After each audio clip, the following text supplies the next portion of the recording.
na more than anything else, ang tag kasi is not just a writer's articles, di ba? Meron din kaming comment section doon. Comments from the fans and all. Now, I would like to know kung kayo ba, tulad din ng ibang writers, I'm sorry, yung ibang celebrities who would look or read the comments ng mga fans. Kasi usually, yun ang, bukod doon sa article, mas doon sila nagbabasa eh.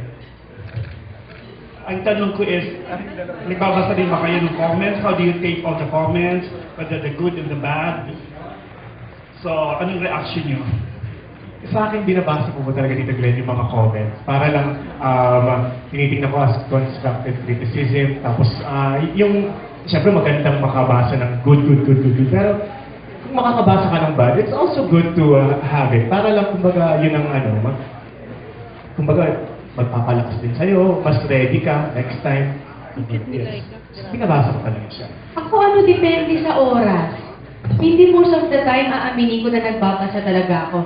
Kasi minsan natutunan ko din na may mga pagkakataon kasi na sinasabi ng iba, di ba? Parang ang daming kino-comment, yung mga mema.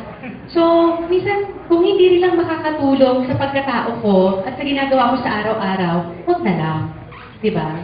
So, doon ako magpo-focus sa mga taong nagmamahal sa akin at mga positibo ang sinasabi. Hindi ko sinasabing ayoko ng negative, pero wala namang maitutulot ang negative sa buhay ko eh. Doon ako sa positive side. Correct. Lalo na pag-article mo, Marian, makikita mo talaga ang dami po bang comments? So, correct. Saka sa pinakamaraming comments sa articles. Ang gusto ko lang sabihin ni Laika yung ginagawa niya.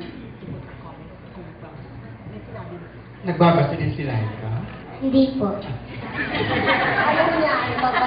Kasi po, yung mga sinasabi po kasi nila, bawal ko pa bumabasa kasi po mga bad po yung mga sinasabi nila. Kaya po, bawal pa po sa amin. Nasasaktan ka din? Hindi nga binabasa. Hindi naman po kasi po, hindi ko po binabasa eh. Kulit na yung